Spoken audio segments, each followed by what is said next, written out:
Okay, so did you listen to the recent Talk Tapes episode? I am halfway through it. I have not Okay. finished it yet, but you can do spoilers for me. I don't care. Well, I mean, honestly, I think when you get to like about halfway through is the best part of it. So Oh, I think, okay. you know what I mean? I think like after that, it's whatever. But what I wanted to talk about was, first of all, I just was like, oh my God, this is coming full circle because this guy is coming from Eastern philosophies and he's talking about the autobiography of a yogi by Yogananda. Great And book. he's talking about like the yamas and niyamas and how, which are like, so if you're not familiar with yoga, it's not just, especially Ashtanga yoga, the eight limbs of yoga. The postures are only one of the eight limbs, right? So like breath work, as Candy Mm-hmm. does, is Mm-hmm. part of it. Meditation, stilling the mind. They're trying to get you to like calm the fluctuations of the mind, right? And then the namas and niyamas are like, he kind of alluded, or he kind of, which I never heard before, but I was like, oh yeah, that's so obvious. He's like, oh, they're kind of like the Ten Commandments. Right. They're like a set of rules about like behavior almost, like non-harmfulness is one of them. And she asked him a question and did you feel like he answered it? I feel like that was one of the first things she asked him. So you should have heard Which that. which question? She asked him like, this is what people don't like about religion is it's Oh, saying like you have to like jump through all these hoops right. and like jump through all these hoops to be um able to Good. have these gifts Yeah. or to go to heaven or whatever. And she's like, this is the turnoff. And I just feel like he didn't really answer it. No, I felt like he didn't answer it either, but I think the question, ooh, we should ask in the bubble, but my human mind feels like there was bias and a loaded perception in the way that she posed the question because there's two ways to be, right? There's you, however you show up is enough. Just being is enough. However, I feel, this is me, Candy, I feel the moment you start interacting with the world, whether it's interacting with other humans or interacting with technology or interacting with philosophies, consumerism, materialisms, like the isms, now we open the door for your behavior as a human to shift, right? Like that's where the commandments come in. That's where you can slip into like laziness, where you can slip into like harming yourself, harming the environment, harming others. And so I feel like what wasn't discussed was if you are on an island by yourself, completely unplugged, yeah, no, you don't have to do anything. But if you are interacting with the world and civilization as we know it, especially as it advances, there are actions that you have to take, even if it's being in integrity. That is an action that you're taking that keeps you in alignment. You know what I mean? Yeah, kind of. Okay, before we go on any further, I just want to mention we are talking about Talk Tracks episode 13, Telepathy and Eastern Wisdom with Anu Gupta. Okay. Um, yeah, like I think because like what is crazy is this episode came up as I'm thinking about our whisper training that we're creating right now. And as I'm thinking and reflecting back on everything that we've learned and how almost in every different training that we did, whether it was Reiki or the like remote viewing, third eye activation training, there was always this piece of like being in your integrity. Mm-hmm. Right. And so, like, I kind of feel like it was along those lines. And I also feel like the telepathy tapes kids that are telepathic, the adults and kids that are on the spectrum and telepathic, are kind of saying that too. They're Mm-hmm. saying, they don't really say good. They say like your heart is open, Right. Be in your something like heart. that. Be in Yeah. your heart. And so Mm-hmm. I just wonder like, well, I have a question about the course, but then I think you were like, let's ask this in the bubble, and I definitely agree. Um, so the yamas and niyamas from like the Yoga Sutras and from like the eight limbs of Ashtanga yoga, it's nonviolence, truthfulness, non-stealing, moderation, non-possessiveness, purity, contentment, self-discipline, self-study, surrender. Right. This is like the ethical and philosophical living for yoga. So, Yes. and it seems like I'm sure a lot of different philosophies and religions have this kind of set of like rules you're supposed to be following. But to me, like yoga is like they're all trying to get you back into oneness. And they're like, these are all the things that are going to distract you from this. Mm-hmm. So she took it as like, you have to be good to be able to have the gifts. But Yeah, that's the I know religion. like that's not what it says. Like that's the religion. Like that's Right. not what the yamas and niyamas are about. Um, because it's like if you harm someone, then you're also harming yourself. Like it's kind of Correct. like you're automatically reacting from a place of separateness.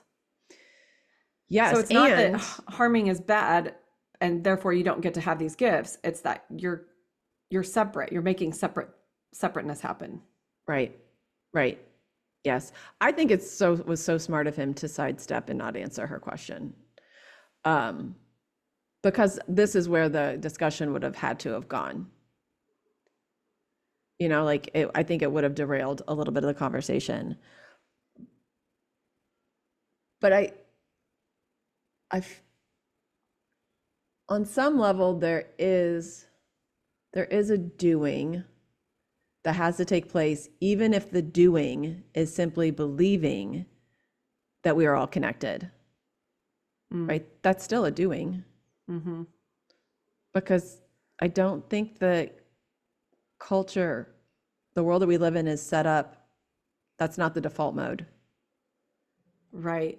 So like what I feel like we're trying to overcome with whatever, with the yamas and niyamas or the 10 commandments, is we're trying to work to overcome the environments that we are now born into.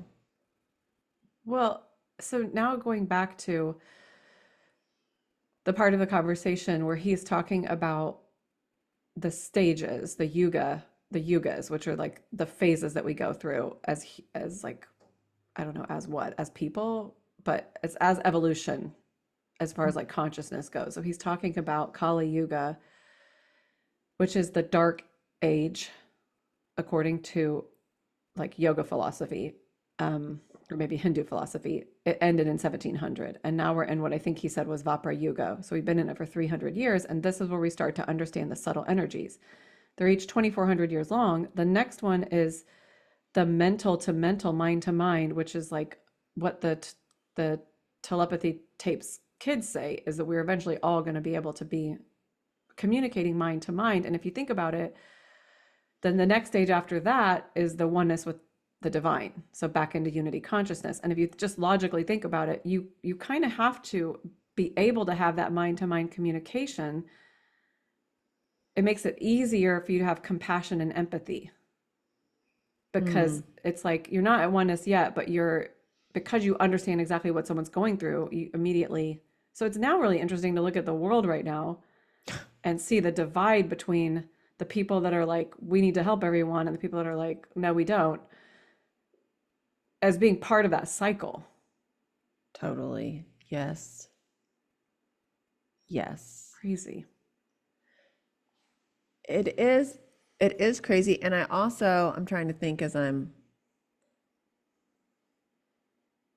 my God, I read or saw something the other day which was talking about how important dark and shadow are in the world that we live in and on our journeys, because obviously without darkness, we don't understand light. Without shadow, we don't understand, wholeness, Also light. oneness, light. Right. No, I was like trying to think of another word. I'm like, nope, still light, still light. So it feels like with everything going on and all the craziness, it's almost like that ugliness is showing us the shadow without it having to be personal, because it's really hard sometimes to do your own personal shadow work. It sucks. And sometimes it's hard to see because you just don't want to see it. But right now, like the ugliness is being shown to us all over the place. You can't not see it. Right. Which might just be then the planet doing its shadow work. The planet being humanity doing its shadow work. Right. Well, Jim would also say, our shaman Jim would also say the actual it's the planet that's ascending. The people are just on it for the ride and like trying to help out or not. Right? We're the parasites on the planet. And so we're also being affected because we are sucking the life out of her Right. via land, He air, always water says that resources. like the earth needs to see, basically he would call them sane humans. Like it needs to see the example of the human that has their shit together. And I'm like, that's a whole nother discussion, but it's like we are supposed to be coming here to try to learn how to get our shit together, which is what he's talking about in that podcast episode too. Meaning like not being attached to outcomes, and that's where suffering comes in because you're attached to the outcome, and just being able to let go, and that's just the final step of the yamas and niyamas. But it's like that clarity and clearness is what is like the goal.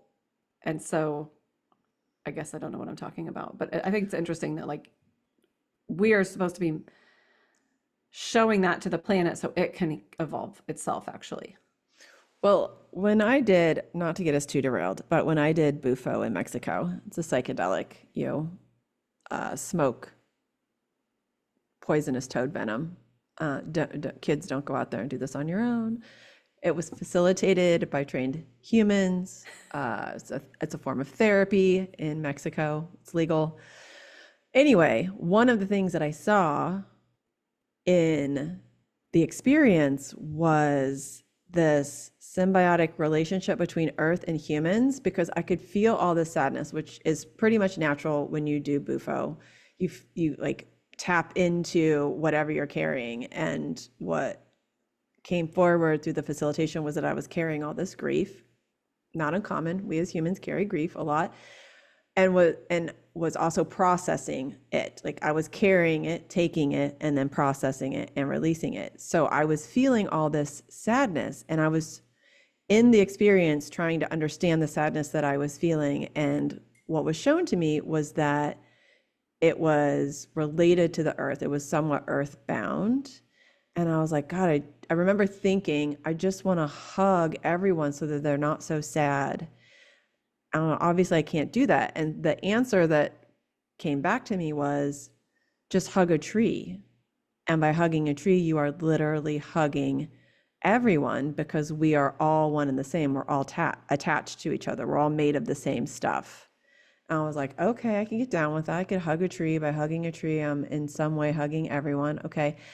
And then it showed, which Jim has talked to us about before, Shaman Jim, how what we are emanating, how we're behaving, is how the earth is feeling, and how the earth is feeling is how we're behaving. So like we are communicating and clearing for each other.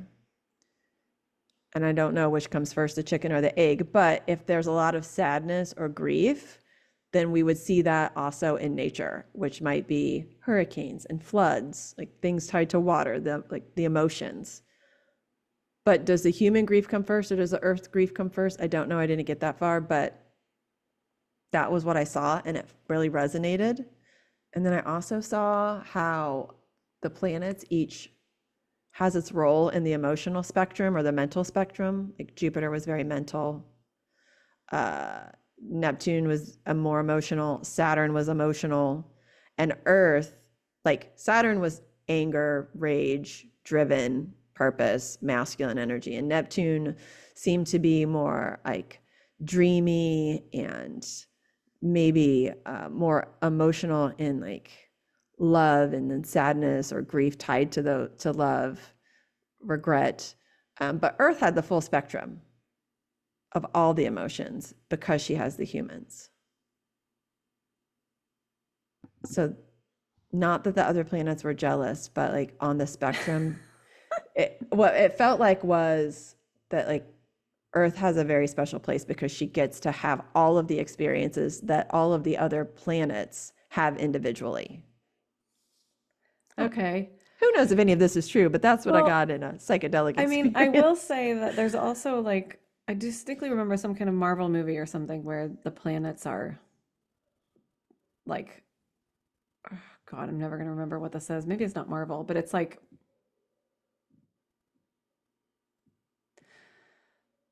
or maybe it's like Greek lore. I don't know. Maybe it came from that, but it's like the planets are beings was essentially what they were. But you could actually see like limbs and stuff, arms and like legs and heads on the planets and whatever I was thinking about. But it is like that, like maybe they're the actual beings. Yeah. Like Yeah. we think we're beings, which Right. there's different kinds of beings, whatever, but frogs and Yeah. turtles and stuff. I'm going to go back to we might be parasites. Yeah. Yeah. It's hilarious. So I want to go to the whisper training and I want to ask, well, I want to go back to the idea of the integrity. Mm. So I guess my first question is kind of back to what she was asking. Is this a bubble question? Yeah. Yes, Okay. please. Bubble, bubble, bubble. Bubble, bubble, bubble. First, it's like back to kind of what she was asking, which is like, okay, well, let me just ask this. I'm going to stay away from like the 10 commandments because I actually feel like the yamas and niyamas are more like about self-reflection. Mm-hmm. Some of them overlap, but it's more self-reflection. So, I want to ask like why I went over the yamas and niyamas earlier. If you need to Google them and pause this, feel free. But like, what is the point of having this like list of things to do to let go or to get to oneness or whatever it is that they're to ascend to whatever it is? Mm-hmm. Why is there a to-do list? I kind of think that's what she was asking. Why is there a to-do list?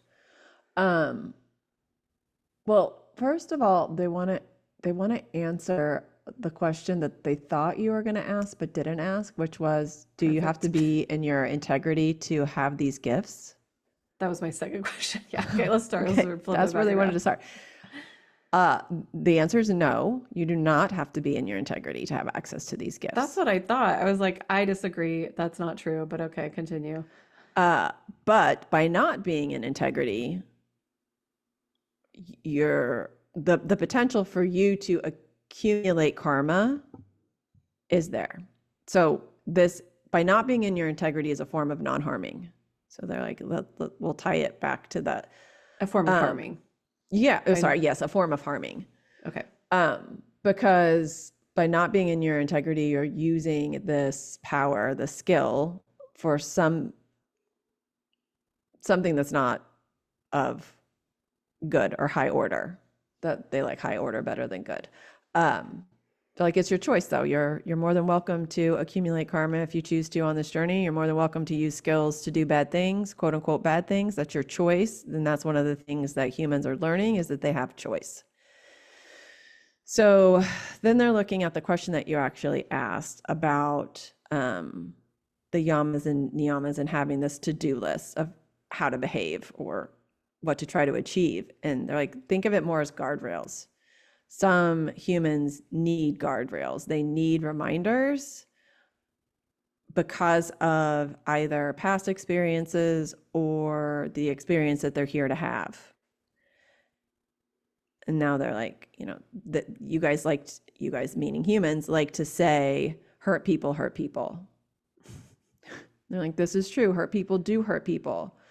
And the only way that hurt people stop hurting people is by putting in place guardrails. Mm-hmm. Self-awareness. It's like a how-to guide. Mm-hmm. Like it's a how to let go, like how to do it. Right. And they're like, some people don't need these reminders because some people they naturally operate in this way. They have the intention of not harming others. They have the intention of being helpful. Like you go through the list and that's what their soul came in to experience is alignment with the yamas and niyamas, whether they call it that or not. But then there are others who come in with the experience of, wanting to overindulge and to feel what that feels like. So in that case, this checklist sits because at some point you the human might get tired of overindulging. The soul might have had enough of the experience. And so now we use these to-dos or these guardrails to bring us back closer to center. But some people come in to go off the rails the whole time. Mm-hmm. And they still have these gifts if they want to access them. The challenge is the more you're off the rails, the harder it is to access these gifts because the more chaos exists. This is the thought I had. You just touched on it, which is if you are harming others, you're not very clear in your own being. So we talk about how like we have to do clearing work to clear out all of our like pain and trauma, and that when you do that, it's actually easier to access the gifts. They're like, well, not exactly, because someone can be very clear, soul focused on harming someone else. They're like, think of witches. That this is this is something that humans are familiar with. The idea of a bad witch. Like we wouldn't call her a bad witch. Let's just use the word witch. But perhaps he or she are using their skills to harm. They might be so singularly focused that it feels very clear. Mm-hmm. Like when we use the word chaos, it's that the individual is unable to get centered, get clear, get focused. And clear can be just to have a soul intent or to be driven or focused. It doesn't necessarily have to mean that they're clear of bad thoughts or in their integrity. Well, I'm also kind of thinking of like a separate thing, because more like what we're doing with the training, which is we're trying to train people how to make their own decisions. So it is, I would say it is harder to get clear answers if you haven't done the work to recognize when you're in the way of getting the answer. Yes. So now they're looking at the phrase, do your work. They're shaking their head. They're like, we like all your work is your work. So like what you're talking about when we say do your work is to, as each individual, get each individual self-aligned with their personal reasons for being. Which is different for can be different for every human. And integrity is subjective based on a human experience oftentimes. But like the easiest way to think about clearing is just dialing down the noise. So if the thoughts are racing or you're distracted, you're in that grasping energy, that desperation energy, they're like all of those things block the ability. So clearing is like coming to center, coming to groundedness, coming back into oneness, like the recognition that I'm emanating and receiving energy at the same time. So to the degree that I can calm the channel, then it clears the static, which makes the whisper easier to hear. Right. Because I was also listening to that Laura Day interview on Oprah's podcast where she wrote Practical Intuition like 30 years ago and was on the Oprah show with Demi Moore. She's really good friends with Demi. And they had Demi on there. And she said kind of what I just said before, where they're like, no, she kind of said, you got to like do all this work or you can't like hear yourself. And to me, the problem with that is kind of like, I almost like picked it up in the instance when the like incorrectness of it when she said that, because, and I think this is also what the Kai Dickens from the telepathy tapes was trying to get at, which is like, it's like you're creating this huge insurmountable obstacle to being able to like hear yourself, your inner being. Yeah. By saying you have to do all this work. You have to clear all your trauma. Correct. You have to follow the yamas and niyamas. You know what I mean? Like, it's just like, oh, well then fuck it. I'm not doing it. Yes. And and some of that is by design. When you were talking, they dropped in before, right as you started talking, and they're like, you're not going to like this, meaning me, Candy, I'm not going to like this. uh, doing your work can be as simple as saying, I'm not going to be harmed by my past anymore. Like, it can be very stoic, and they know that I just the stoicism. I think it's sometimes I think it's awesome, and then sometimes it just drives me crazy. But they're like, the reason that it keeps like kind of like hovering around both of you, and it's in like your awareness, is because they're like there are a million ways that you can do your work. There are a million ways that you can till a field. You find the way that works for you. Mm-hmm. And for some people, the way that works for them is to say, yeah, like I grew up in an abusive household, but I am no longer going to be harmed and bothered by that. And they have the ability to make that clear decision, line in the sand, and like whether they package it away or however it works for them, because I can't even begin to imagine. That's what they do, and that's their work. And boom, like they're moving on. Well, okay, sure. I mean, that's the ideal, but like in the reality, our brains have pathways in them, especially from 0 to 7 in our like most important developmental years. I don't know what else Like, they're doing, but they're just what just dropped in is that not everybody has to do the same kind of work. oh yeah, that totally makes sense. So, I don't know, maybe they're doing meditation to rewrite the pathways or whatever, Or but they've been working on it for a long time and then finally they're like, enough is enough. or they're working on it in an unconscious way. I don't know, but Yeah. the they don't they don't they don't like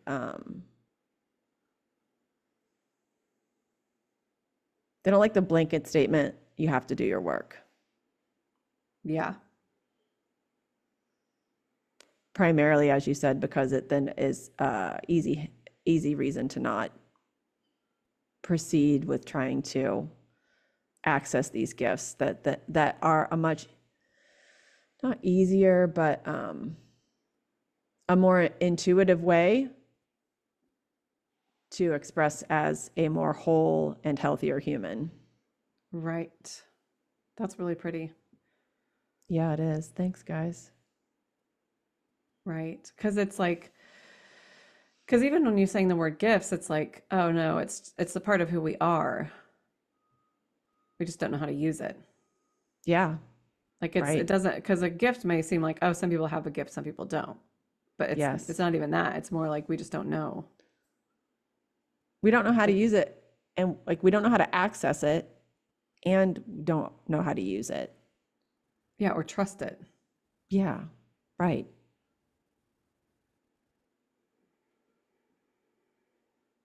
But part of much of this is by design. It's a forgotten, oh my God, they just said it's a forgotten survival skill. Mm-hmm. Like this was one of the skills that was naturally provided as a means to survival, communicating. Right. So let me ask you a bubble question. Why was it forgotten?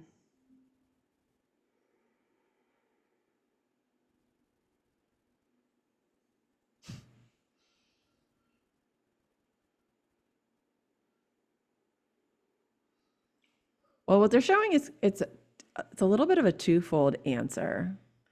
So the lesser of the two we'll start with, which is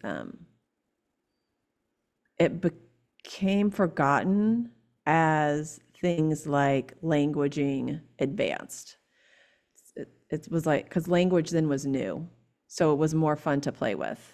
It was more fun to learn. It was a different way to express. Painting, like any way that you express or communicate, whether it's oral or in a physical sense, like all of that became new.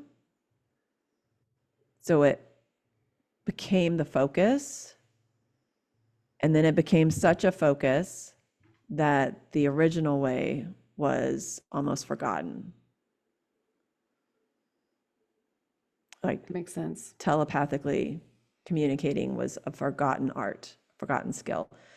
The other thing that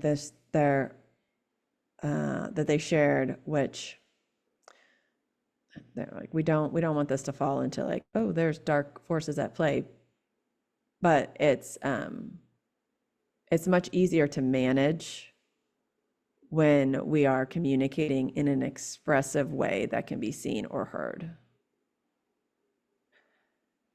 Yeah. Mm-hmm. So, communicating in that way was encouraged because then everybody is involved. Right. Then there's no And secrets right. And then it much. becomes easier as people sought power, it becomes easier to manage when natural silos are created. So when a group of people speaks a certain language that others don't, now like you've got a clear boundary around those people versus if everyone spoke the same language or everyone's communicated telepathically. It became easier to create little pockets. So in Well, that kind of makes like sense the actually kingdom because building idea. it's kind of like another like stage in separation.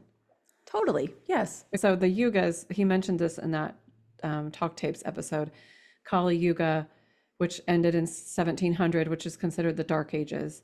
And now we're 300 years into the next one, which is where we learn about subtle energies, and it's 2,400 years long. And then we go to the mental mind-to-mind talking for 2,400 years, where we learn that. And then we go to the Age of Truth, which is called Oneness with the Divine for 2,400 years. So, but I'm thinking when you're saying all that is it's almost like press the reverse button. And it's like, if you back it up, it's like we had the oneness.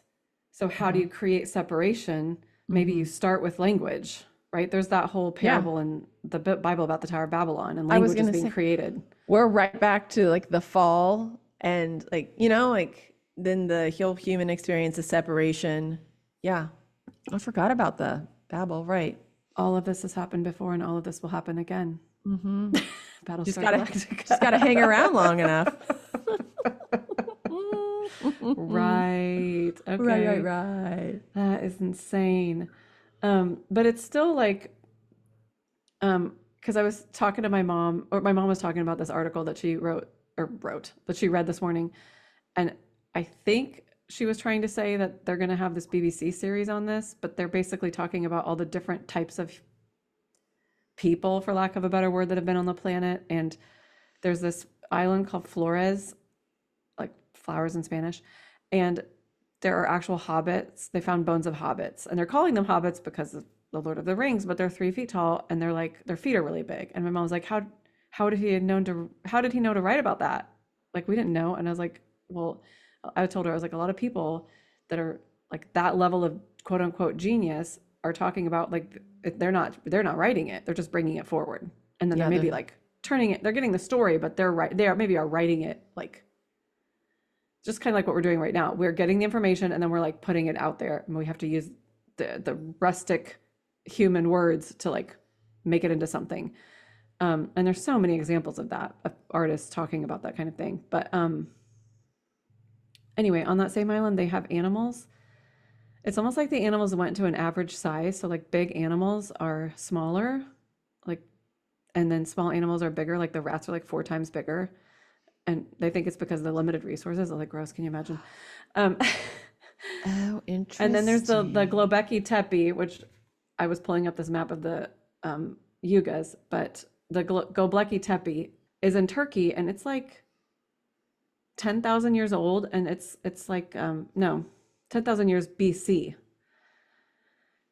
and it's like stone structures and painting even in the stone structures, way older than anything else we've ever found. So my point to saying all of this is you could see remnants here of these previous civilizations that had more advanced things than we thought that they did. And now I've lost my train of thought. Well, we're back to Battlestar Galactica. All of this has happened before, and all of this will happen again. Totally. When in doubt, watch Battlestar Galactica. It is worth every single second. It's so good. Yeah. Well, it's like we're just doing a spiral, right? We've seen that before. We're just doing this spiral where we're going around, but we're going up. Oh yeah. Oh yeah. They're even making the picture as a spiral of the yugas. It's Okay. because it tucks under the, so like it's showing the present tense starting in 1700, the Kali Yuga starting in 700 BC, ending in 1700. And then this is only going to the history. Oh, this isn't going forward. I get it. It stopped. It's like, you're here, Einstein. Okay, whatever. But anyway, the picture of the circle is, they're calling it cycles of global consciousness. Oh, And they're showing yes. it actually Love like it. spiraling underneath itself so that it is going up the spiral, just like Candy said. There we go. Well, we're all geniuses. That's the takeaway from this so episode. The takeaway from this episode is it all goes back to yoga. It does, because this is where Laura and I started our journey, where often so many people start their journey as you somehow get called to yoga for whatever reason that you think it is. And it just opens the door to potentially have big shifts. I remember in my teacher training, we were a really small group. There were 5 of us. Oh, awesome. And they said in larger groups, usually like expect dramatic shifts in your life. Somebody in the room is going to get divorced. Like somebody's going to move away. Somebody's going to change a job. Like big things happen when you start down this path. And sure enough, I think I was the one that got divorced. But yeah, like you're just not the same after in a really good way. Right. But I mean, and that's like part of it is, we go there for the workout, quote unquote, but it's like giving you even just the end of class, even if you're going and you're just getting those 5 or 10 minutes of silence at the end, where you've done this workout and then your mind is able to be a little bit more still. And that's the crack. It's the crack on both levels, right? It's the crack for the shift in their life, and it is also the crack that keeps you coming back because you're like, oh my God, my mind shut the fuck up for a second. Okay, I'm going to come back tomorrow. Try it again. Yeah, exactly. Yeah. Oh my gosh. That wraps this episode of One Card Shy. Did you love it? Leave us a review, share it with your friends, and sign up for our monthly crown straightener. Bonus, you'll get our free Claim Your Crown guide when you subscribe. And be sure to find us on Instagram and check out our website. Both are rainworld.co. All the links are below. See you next time, Queens.